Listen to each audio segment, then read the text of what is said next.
Across the globe, ancient evil is stirring. Now, you and your trusted circle of colleagues must travel around the world, working against all odds to hold back the approaching horror. Foul monsters, brutal encounters, and obscure mysteries will take you to your limits and beyond. All the while, you and your fellow investigators must unravel the otherworldly mysteries scattered around the globe in order to push back the gathering mayhem that threatens to overwhelm humanity. The end draws near. Do you have the courage to prevent global destruction? Find out in this review of Eldritch Horror. Eldritch Horror is a cooperative globe-trotting experience for 2 to 8 players that takes anywhere from 2 to 4 hours. Players play as investigators traveling all across the globe to research clues, solve mysteries, close gateways to other worlds, and ultimately defeat a world-ending Ancient One, example being Cthulhu himself. Every turn, players will move around the world and perform actions before being confronted with an encounter, a narrative scenario in which they must roll a skill check to see what happens. This could be checking observation to see if you notice a trap, or lore to see if you can decipher ancient texts. Players win once they complete 3 mysteries that pertain to the specific Ancient One, and typically lose when they either run out of time, or if the Ancient One awakens and eliminates all the investigators. The game revels in being able to deliver an experience, a story, to the players. Because of this, as a general rule of thumb, you should try to avoid spoiling yourself, so don't read the encounter cards, as well as the backsides of any double-sided cards in the game, since Eldritch Horror typically hides the outcomes of many events behind the simple text, then flip this card. We'll also be refraining from spoiling anything during this review, except for maybe reading a few encounters as examples. Let me show you guys what you get in the box of Eldritch Horror. So we're gonna have this rule book, but you're also gonna have this reference guide. Then we have this gigantic, ginormous board, but that's just kind of an idea of the scale. Next thing are these Ancient Ones that come in the game. Each Ancient One has 4 mysteries, 8 research encounters, and a couple of special encounters. After the Ancient Ones, we have the monsters. You got tons of monsters, cardboard, double-sided, nice art. Now, there are also 12 investigators that come in the game, double-sided as well. Nice little stat sheet. This is a Mythos deck. It just does bad stuff to you every turn. Last stack here are these encounter cards. We got expeditions right here to get cool artifacts, otherworld encounters to close gates, and these are just general cards that pertain to where you are on the board. So you guys may have realized that this plastic box is here, so it doesn't actually come in the game, but we just use this to store all the pieces. Now we're gonna go through these really fast here.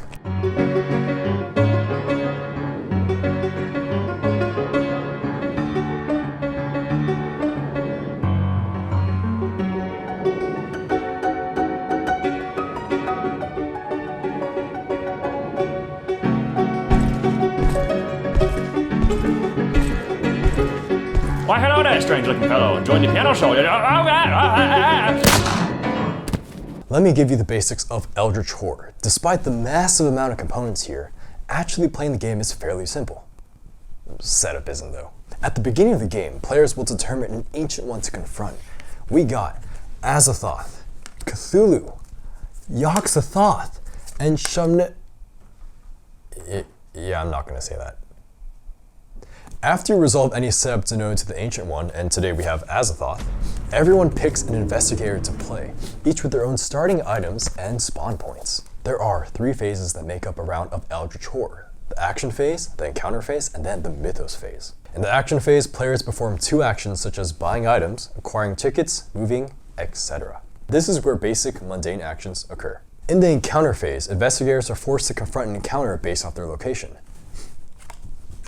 These encounters make investigators face a variety of obstacles like fighting monsters, uncovering mysteries, closing gates to other dimensions, and researching the Ancient One as they flip cards from an encounter deck that corresponds to what they're currently doing.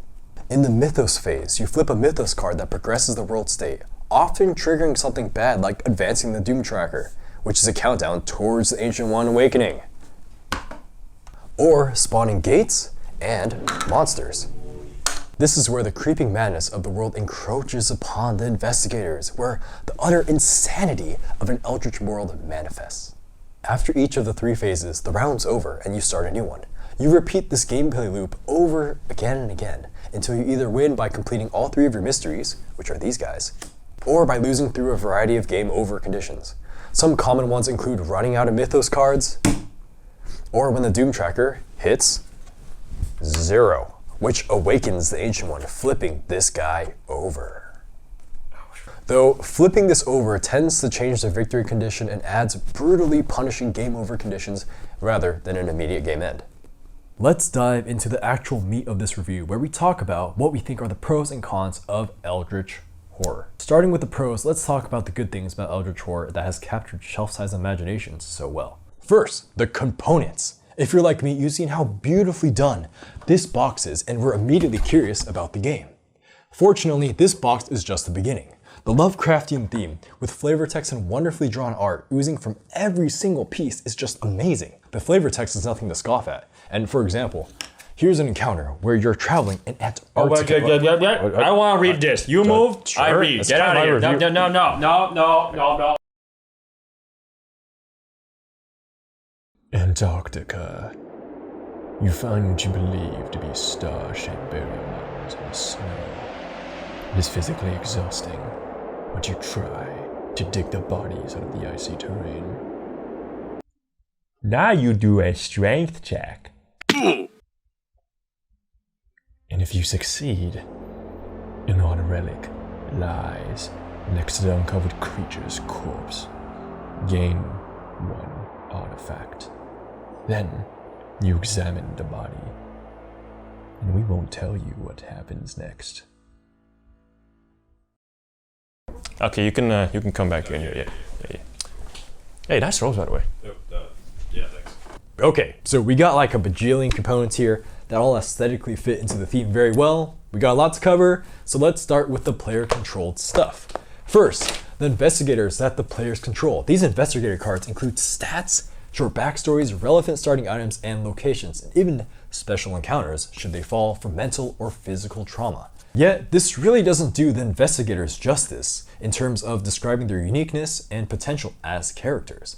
They really do feel like exceptional individuals fighting back in an eldritch world with stats befitting their characteristics. Every character also usually has an active ability that they can do during their turns, as well as a passive benefit. Both of these traits usually being incredibly appropriate for how their skills and character are represented through gameplay. There's a nice diversity here, and players have quite the selection of investigators to choose from. Here's an example with this guy I've been holding up this whole time. We got rich old guy, Charlie Kane. See, he used to be in a better physical condition in his 20s, and we don't really talk about where his stomach is now. What we do talk about is that he's making deals, because his solid political connections and charisma are key to getting the investigators necessary assets throughout the game. On the other side of the world, we got a burly, shirtless Aussie, Celius Marsh, a sailor who wouldn't be caught dead near the likes of a city. He'd be caught dead in the middle of the ocean, because his traits benefit him greatly for being in bodies of water. So if he's dying, it's probably because of Cthulhu. Crikey. The characterization of the investigators is only supported by the excellent sense of character progression that happens throughout the game, as investigators gain more items, stats, and allies. Perhaps you have become decently knowledgeable in the arcane arts with a handful of spells at your disposal, but at the cost of your sanity. Or how about your character has an ancient relic that can help save the world, but he's hallucinating and doesn't even know if his allies are real. And dying isn't the end either. If your investigator dies, their belongings are dropped onto the space where they're defeated. Then you pick a new character, and anyone can interact with the deceased investigator's space for an encounter with their final moments to close out their story arc and retrieve the dropped items. Eldritch Horror presents a wonderfully sinister depiction of a 1920s world, with components that all look so fitting. You got the assets, the rulebooks, game board, and even the bad stuff, like the ancient ones and their encounters. These smaller cards, the assets, conditions, artifacts, and spells, are where you get to truly experience your character's growth and struggles. The feel of crazy new items, like the arcane tome and lucky cigarette cases, make you feel stronger than you should before you get battered down by the eldritch forces. And the cryptic artifacts actually make you feel like Indiana Jones with demigod powers. I remember one time someone got the Sword of Saint Jerome, which basically gives you both the will and the strength to murder everything that stands on your space. I think someone found it in the middle of a jungle? Amazon? Africa? But anyways, yeah, they ran off into a gate somewhere, slaughtered a whole bunch of monsters, came out of the other side of the world, and even killed more stuff without dropping an eye or really even giving any cares. Getting normal assets usually requires an acquire action and is very streamlined. This way, players don't have to worry about managing money throughout the game, but can instead focus on getting stuff and actually using said stuff to stop the world from ending. And if you didn't roll quite enough successes to get that double barrel shotgun you needed, no worries, you can always go into debt, which is a hilarious debuff condition that you can take on if you want more powerful items from the shop, but don't have quite enough influence for. You typically do this when you really want or need an item immediately, but you never quite know when your debtors come in to collect and what they'll do to you. One time my guy got his kneecaps broken, but hey, at least he got a double barrel shotgun out of it. I see this as an absolute win. Eldritch Horror also uses double-sided cards for their spells and conditions, like the debt condition we just mentioned. They both work in the same way, in where you know what is going on in the front of the card, but have no idea what's on the back until you actually have to trigger it. Does your spell backfire and accidentally burn your skin? You don't know until you actually cast the spell. Same with the personal conditions. You can't really be too sure on how bad they really are. Do your sudden hallucinations make you a crazy kleptomaniac, stealing all your friends' gear? Does your back injury go away on its own, or will it degrade into something much, much worse?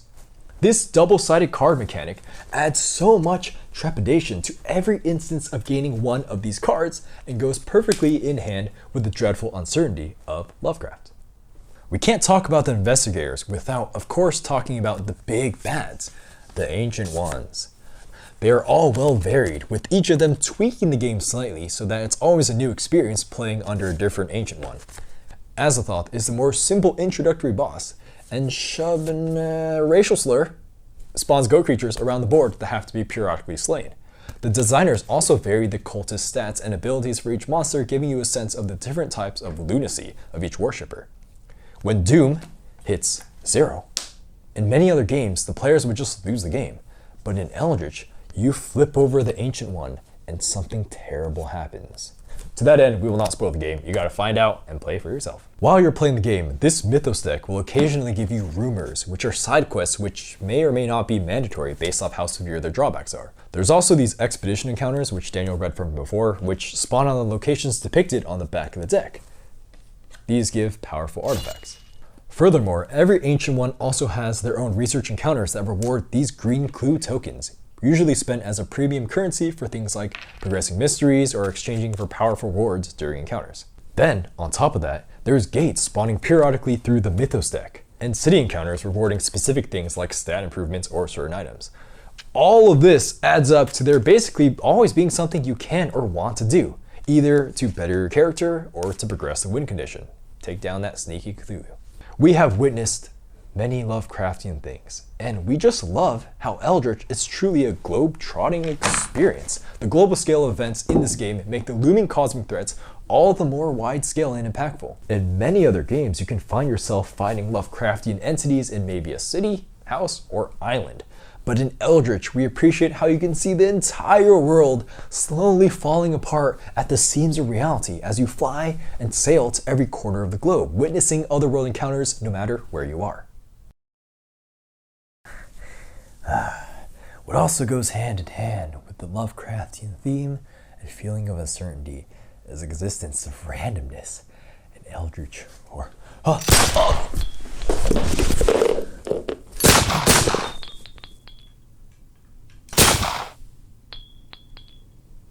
God, I hate this hat. The internet has forever ruined it. The randomness in Eldritch encompasses everything from the Mythos deck, to buying cards, to fighting, and even encounters. There's also a reckoning mechanic represented through this red mark, where if players happen to have any cards, monsters, or conditions with that mark on it, they will be struck with unfortunate events if a Mythos card with the same mark on it shows up. This offers a great level of threat management in that it's a delayed punishment on a random timer. This randomness makes the game harder to game, and thus will get you more readily into the theme. This is crucial to the Eldritch experience because Lovecraft should not be a rigid puzzle to be solved, but rather should strap you in for an ominous ride, so that you're never quite feeling safe in between the mysteries, rumors, gates, and mythos phases. Another thing that doesn't make you feel very safe in this game is that healing is very difficult, since at most you can recover only 1 health and 1 sanity by default during the action phase. This makes taking mental and physical damage all the more scarier, especially since the game tends to deal damage in a lot of spikes rather than in a sustained fashion once things start picking up. One cannot perform the rest action every turn and expect to be fully healed. Your character's constant condition of suffering that could spike at any moment helps the feeling of unease and dread incredibly. All of these things, from the amazing components, the flavor text, double-sided cards, difficult healing, varied bosses, and how everything is happening all on a global scale, allows Eldritch Horror's theme and presentation to be at the forefront of the show. The stage is set up to allow great scenarios for you to imagine the world and its occurrences and your investigator's place within it, especially if you're into the lore. It just hits your brain in all the right places. What other board game can you explore the world with your friends, fighting otherworldly horrors and epic monsters, while laughing about having paranoia and hallucinations all the while? Last thing we want to mention is that Eldritch Horror has a pretty darn good rulebook. It explains things in a good sequence and has wonderful examples. It also includes a neat reference guide as well, being one of the first games to ever provide one. I can also confirm that it is decently waterproof because I have definitely spit out water onto it during a game and the stain is nowhere to be seen. I did quickly apply my jacket sleeve to it though to soak up the water, but still, I'm impressed. Now, as much as we love our experiences with Eldritch Horror, there have been times where some things felt a little off, and not in the good way. Here is where we're going to talk about the cons. So we think that the core of the Eldritch experience relies heavily on how well the narrative of the game delivers the Lovecraftian theme, meaning that there's going to be a spotlight on the Ancient One itself, what it is doing, how we interact with it, and thus we're mostly going to be framing the cons around how well this experience is actually presented and what we think are issues that get in the way of this. We're first going to go over the mysteries, since they're the main objective of the game and a major way that the Ancient One interacts with you.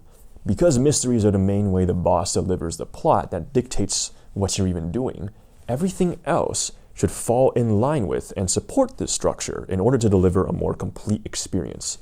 We have some issues here about how this game ends up presenting its obstacles and encounters in relation to the overarching threat of the Ancient One. A lot of the included mysteries need to feel more connected to the Ancient One in terms of gameplay. They explain themselves a little in the flavor text, but half the time mysteries just requires investigators to go to areas to harvest clues or to kill monsters and close gates. These are all things we are already doing just by playing the game. They are not enough cool mysteries that fundamentally change what you're just normally doing in the game. They can at least more vividly describe mundane fetch quests so they feel less like go there, do a thing. A lot of the time, solving the mysteries feels too reliant on research encounters, which makes some of your actions feel unimpactful because you're simply just traveling to a space and just passively waiting for the encounter to happen.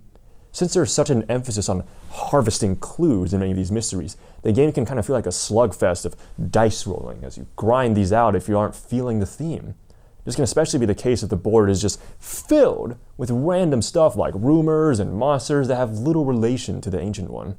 Also, there's just not enough mysteries to play each god reasonably more than once, since twice would be pushing it because you'll start to get some heavy repeats as you pick 3 mysteries from a deck of 4. The potential for weird ordering of the mysteries is also a problem, where you could start the game fighting an epic monster, only to end the game just harvesting clues. This makes us wish they sequenced the mysteries, like putting them in phases or something to guarantee that epic finish. Maybe this wouldn't be as much of an issue if the game had a stronger introduction or prelude. The mysteries are all kind of just there, and the game doesn't explain why or how your investigators end up working together to fight the Ancient One. After all, they're all from all across the world. How do they even know each other?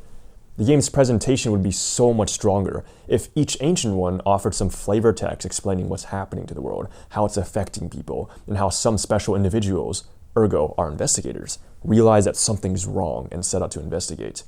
While each investigator has their own backstory on their character cards, that only explains why they individually act and not why everyone's collectively coming together to act against the Ancient One. Okay, now let's talk about encounters, the main way that the world attacks you and how your investigators fight back. During the encounter phase, players flip over cards from various encounter decks depending on where they are. While the cards are usually pretty specific to your location and can reasonably slot into the scope of the story, sometimes the research encounters that gather clues don't make any sense at all in connection with the main story. This is especially drastic when you must stay in the same spot, trying to get the same clue token for the current mystery because you failed the research encounter last turn. This makes it possible to get a completely different story from the same location over and over again. How the hell can one spot be so damn eventful? Like, sure, you can imagine that it makes sense in a Lovecraftian world where reality is weird, it doesn't have to make sense, but at the same time, it feels really stupid if you stay in the same spot 4 turns in a row because of bad luck. Maybe it would help if clues moved after failing the research encounter, but that might end up making the game too difficult, so this is definitely a tough dilemma. This is just the nature of getting your stories determined by a deck of cards instead of by a GM or even a computer. We do know that there are Ancient One specific encounters called special encounters for 2 of the 4 Ancient Ones. We won't say what causes them to show up in the main game, but special encounters are really cool events, and we think this is something that should be commonplace and not the exception to the rule. The Black General Encounter deck is also very thematically weak. It often feels so random that it throws you out of the experience and makes you frustrated on why your character would be playing a friendly game of cards while Cthulhu is awake and tearing the world apart. The randomness of these general encounters does some part in world building and giving your character some side stories, but in the mid to late game phases, it just feels so out of place. At least with the continent-specific encounters, those feel focused onto specific regions, but general encounters can literally be anything. The theme would be so much stronger if the general encounter deck was completely abolished and instead each ancient one had their own specific deck of general encounters. This way, even if you're in the middle of nowhere, you're still going to feel like you're interacting with the main story. On top of that, the general encounter deck only has 12 cards, which is going to put a severe hamper on the replayability of Eldritch Horror. A lack of encounter cards is a reoccurring problem in this game as a whole, as the research and location encounter decks each only have 8 cards. It's easy to find yourself thrust out of the experience if you happen to be playing the game long enough to hit the same encounter twice as a deck gets reshuffled. This problem becomes further exacerbated when you play multiple games and try out different ancient ones, since the only encounter deck that changes is the research encounter one. While the few encounters we do have absolutely do the Lovecraftian theme justice, their end results can be a little lackluster at times, typically just giving you clues or simply closing a gate. We need more diversity of encounters in the game that do cool stuff besides just giving you the bare basics of, haha, you succeed, gain a clue, such as giving you specific weapons, teleporting you somewhere, healing you, etc. Also, the encounters could have been a great opportunity to give players more agency as a whole, where they could force players to make meaningful decisions instead of just rolling a die. The game could also have greatly benefited by encounters that cause more side quests, like encouraging you to go on an expedition and giving you a bonus for doing so. Basically, we're saying that the encounters need more fluff. Give them more text to better set the stage of events. Give them more choices. Just give them more stuff in general so we can better dive into the world of Eldritch Horror. I've even sometimes found myself adding more story than the encounter cards as I read them. Text that wasn't even on the card just so I can paint a more complete picture of that encounter. Unfortunately though, we recognize that the real estate on the encounter cards are already cramped enough as is. So the only way to feasibly do this change would be to have massive cards or go digital and have an encounter app. Lastly, we've also found that we prefer to do our encounters the way crossword cards are done in Dead of Winter, where a different player reads you your encounter. This adds a lot to the encounter experience, especially because we don't read the entirety of the encounter. Rather, we only read up to the skill check, and then the result depending on if they passed or failed. Doing this makes it so that you never know what could have happened if you had a different result, and also adds much more tension to whether or not we would want to spend a clue to reroll our die. We here at Shelfside wholeheartedly recommend playing Eldritch this way, and we believe that your experience won't be as good if players aren't comfortable reading aloud encounter cards. The reference guide does mention playing like this in the hidden information section, but the main rulebook should absolutely recommend reading aloud encounters as well. Now on to the Mythos deck, the purple cards that make the bad stuff happen. The concern we have here is that the Mythos deck just doesn't feel specific enough to the Ancient One, which could take people out of the game. The rumors from the Mythos deck need to be side quests that directly relate to the Ancient One that you're facing. The same can be said for the Expedition mechanic, as we found that it doesn't interact with much of the game. and putting more Mythos cards that relate to the Ancient One would be a neat spin. It feels like the Mythos cards should have been able to spawn rumors and expeditions, which would really help the expeditions feel more of a welcome surprise instead of just something that's always kind of there for no reason. We would greatly appreciate some flavor text in the Mythos cards that explains how our investigators got tipped off about the location of an artifact, thus prompting us to go on an expedition then. Kinda like with the mysteries, it feels like the Mythos deck should have been done in phases. A great way to ensure this would be to have Ancient One specific Mythos cards that are used to divide the deck into different phases. Also, both the Mysteries and the Mythos decks are guilty of having variable difficulty, where the game can suddenly spike in difficulty at odd moments, or suddenly become way too easy. The game needs to present the problems that occur in a flowing, progressive manner to help sell the feeling of a doomsday clock ticking down. The character progression is good, but the Ancient Ones don't have the same refinement and pacing, and that troubles us. On top of our suggestion to have the Mythos and Mystery decks in phases, another addition to help invoke the feeling of progression is to have negative effects on the Ancient One sheet that only goes off when Doom is at a certain low level. Now for the monsters, which can sometimes spawn from gates that have no correlation to our current story. The monsters need to be more focused under the Ancient One we're fighting. Like, sure, it's fine every now and then to fight some random zombies and space dragons spawning from gates while Cthulhu is out and about in the ocean, but I want the main focus to be fighting cultists, starspawn, and deep ones. There definitely would be a concern about fighting the same monsters over and over again, but we believe they could have just made multiple versions of the same monster with slightly different effects. This would make combating monsters have much more flavor while maintaining consistency with the world and the Ancient One you're fighting. We were looking at the double-sided condition and spell cards and thinking that a system like that would work wonders for combat. In addition to this, the cultists should always be negatively affecting the game outside of combat, so that they're more flavorful and we have a reason to go out and actually kill them. I'm not going to say the name, is a great example of this. They should be able to occasionally do crazy things like spawning gates and monsters or advancing doom. In the examples of Azathoth and Cthulhu, cultists literally do nothing outside of hurting you a little more when fighting them. There are monsters that do things when spawned or have trigger abilities that correspond to the random reckonings that occur, but this should be something on most monsters instead of some.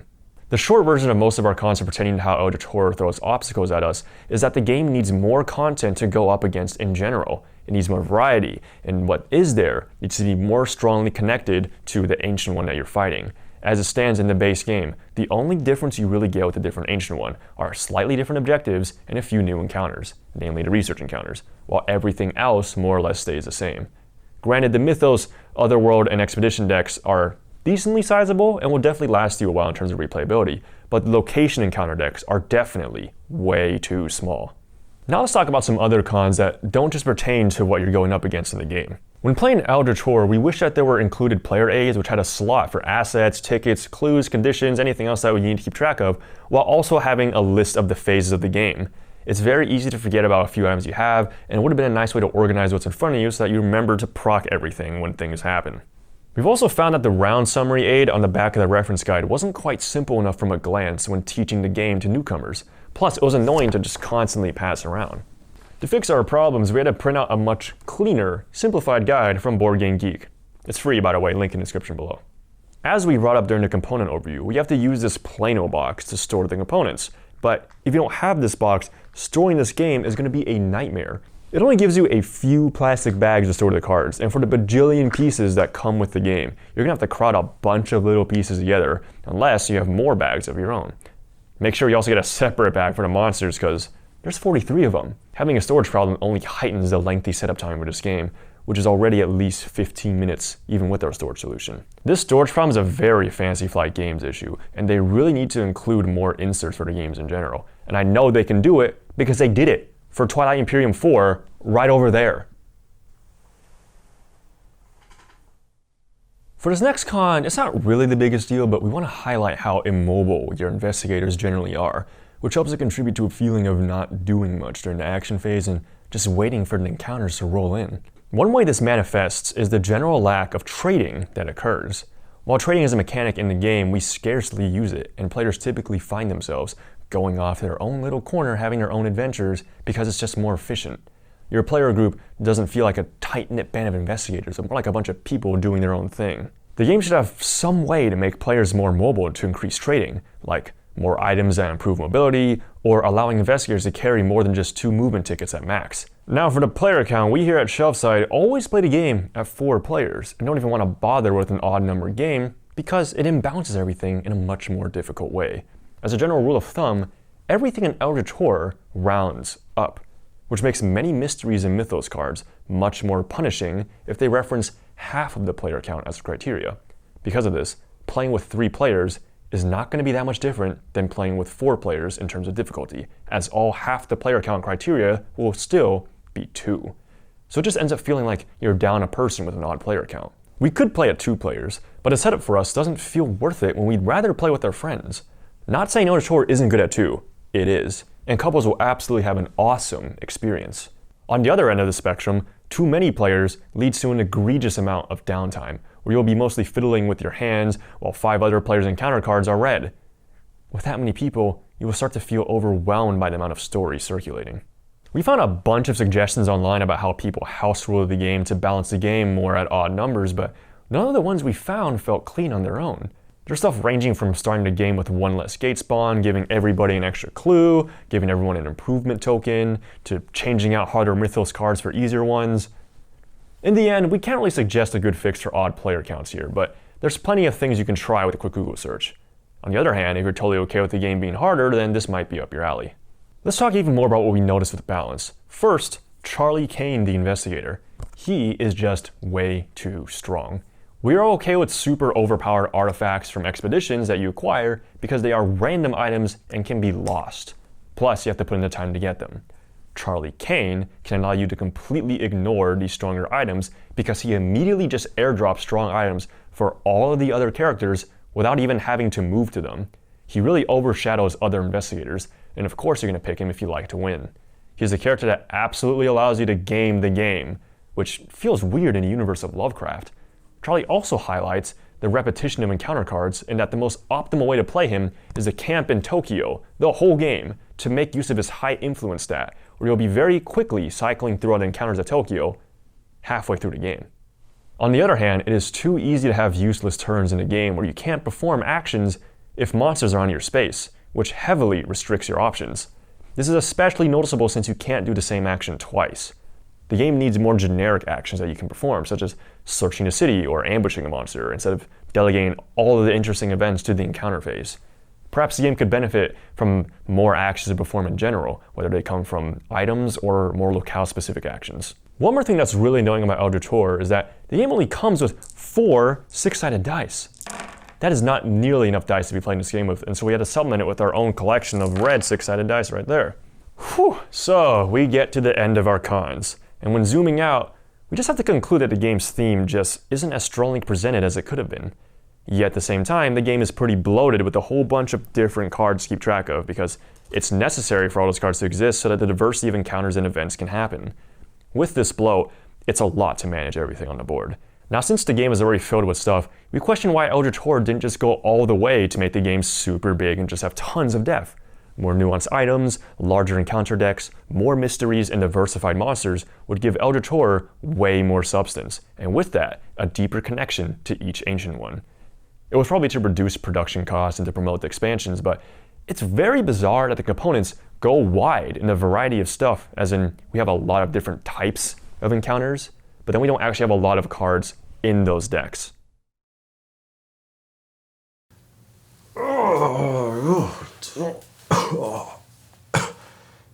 You ready for this? Yeah. What happened to you there?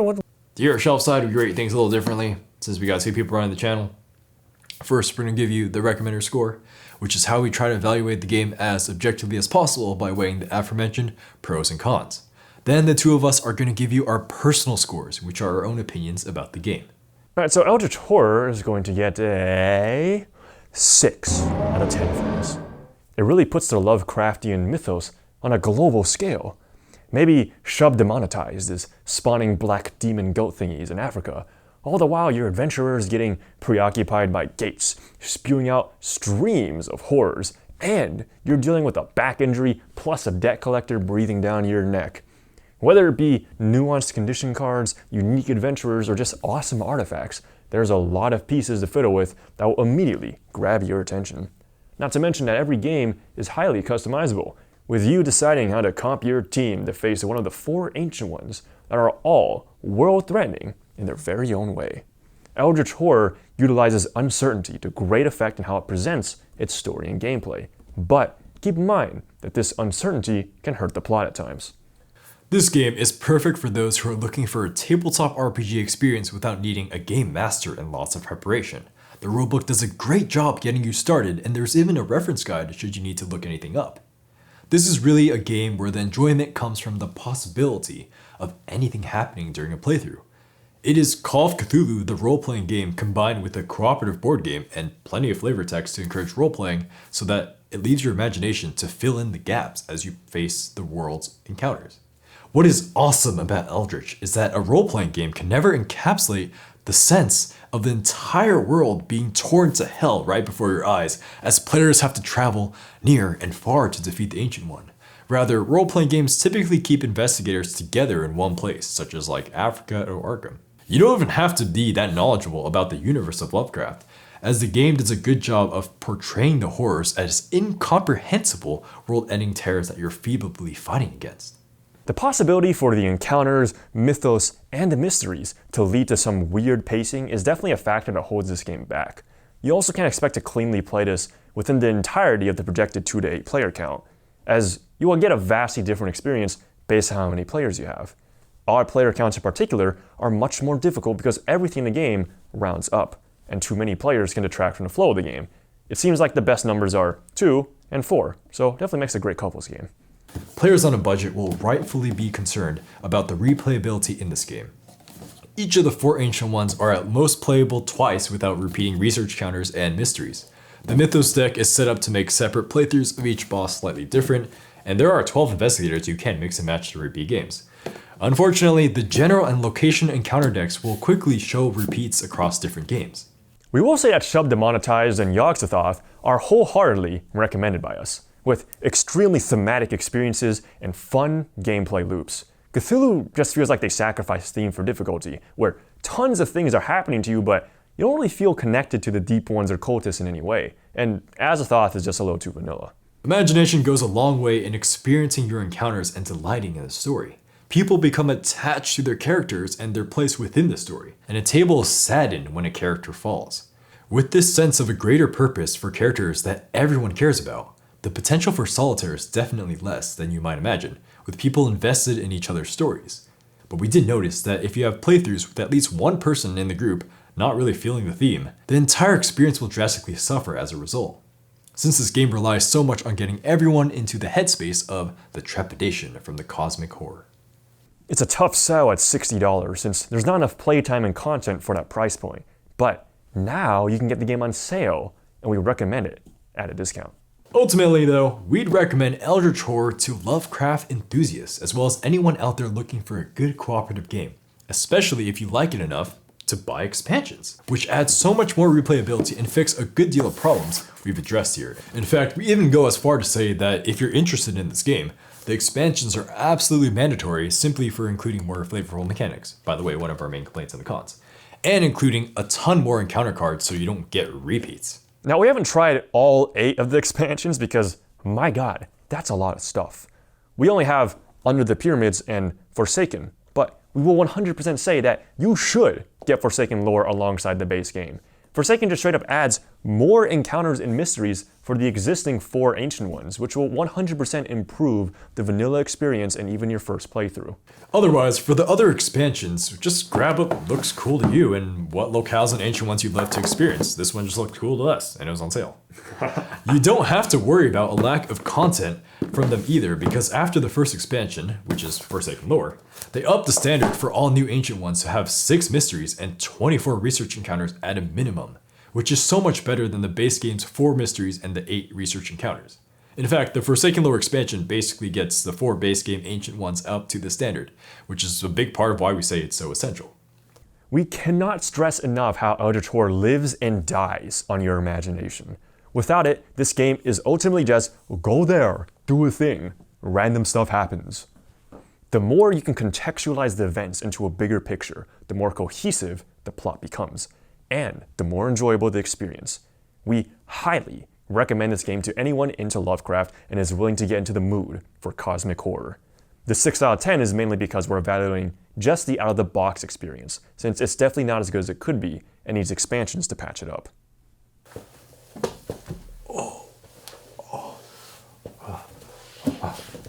It's time for my personal score. Eldritch Horror. This game is going to be an 8 out of 10. It's a great game. See, this game is pretty peculiar because when I first got this game, I really knew it was something special. I kept raving about Eldritch Horror, amazed how I could literally trek around the world with my friends without carrying the burden of being a game master in Call of Cthulhu. And I find myself frequently looking for more people that I can rope in on my Eldritch adventures. Albeit with 40 hours now clocked in, I'm definitely ready for expansions. The game does drag on a bit too long, and there is a bit of Mythos card reading that can sometimes be a bit bloated. Plus, it can often feel times like solitaire, as adventurers can be largely separated to do their own thing. This is the most mood-dependent board game for me that I've ever played, and you won't really catch me playing this game ever in broad daylight, as I just can't get into it. For background music recommendations, check the description below. My experience has been slightly soured by Cthulhu and Azathoth being not the best playthroughs, but Shub Demonetized and Yogg-Sothoth were balanced experiences with amazing theme all enveloped in smooth pacing. Look, Eldritch, I really like you. I know you're flawed, but every time we hang out, it's just so memorable. And for those memorable experiences, I can't rate you lower than an 8 out of 10. A great game for me. Alrighty, time for my personal score. What do I think of Eldritch Horror? Well, I'm gonna have to score this game a 9 out of 10. This game is an excellent experience for me. I'm not sure why I have such a great time every time I play Eldritch Horror. I think it's because I'm the kind of guy who's just kind of okay with stuff happening, and generally I'm way more into the theme even if mechanics are pretty flawed. No matter how random or stupid the events get, I always seem to be able to suspend my disbelief and contextualize it within the overarching story. The core gameplay loop doesn't really matter to me that much because I just see it as the vehicle the game uses to deliver me to dope as fuck events. Like, sure, you can strategize a little and try to min-max things, but at the end of the day, this game is just a whole lot of dice rolls, and I'm a huge fan of how the massive amount of variance in Eldritch ties into the narrative so well. I kid you not, I could probably play Eldritch Horror all day. And considering how there's still plenty of expansions out there that I haven't tried yet, this game still holds my attention pretty damn well. Eldritch Horror is an absolute experience of a game, and in my time with the game, I've always had a great story to tell after any session is over.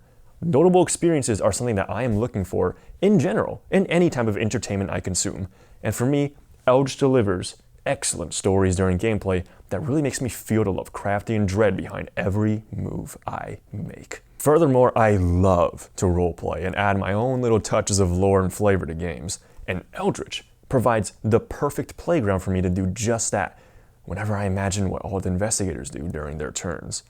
This, when combined with how the investigators are dealing with a global threat, make Eldritch Horror feel all the more epic to me. Unfortunately, I can't really recommend Eldritch highly unless you're a fan of the theme and what you're doing in the game, because it's easy to have a bad time if you or someone in your group feels like the game is just, go there, do a thing, roll die, wait, why am I even doing this? So take my enthusiasm however you will.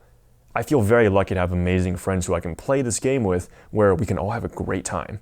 On top of all that, you should really buy expansions. And while I'm okay with that and even enjoy it, I'm not going to expect the same for everyone else.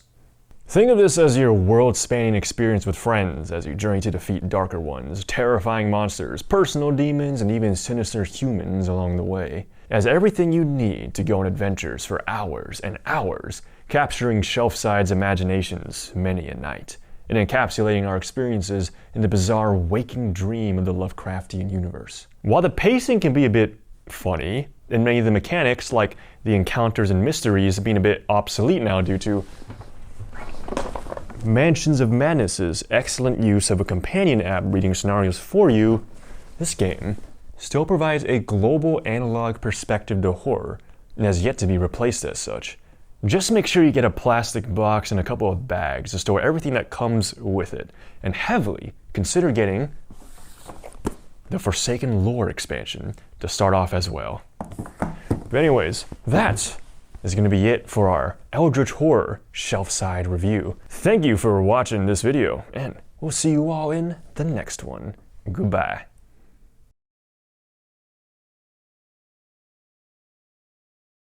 Silas had a special connection to the sea. He is an able and well-reasoned man on land, but on the ocean he possesses a singular strength and wit. It's earned him a sterling reputation in every port across the globe, particularly in Sydney, where Silas set at shore last night. But this morning, the smell of the briny air... Okay.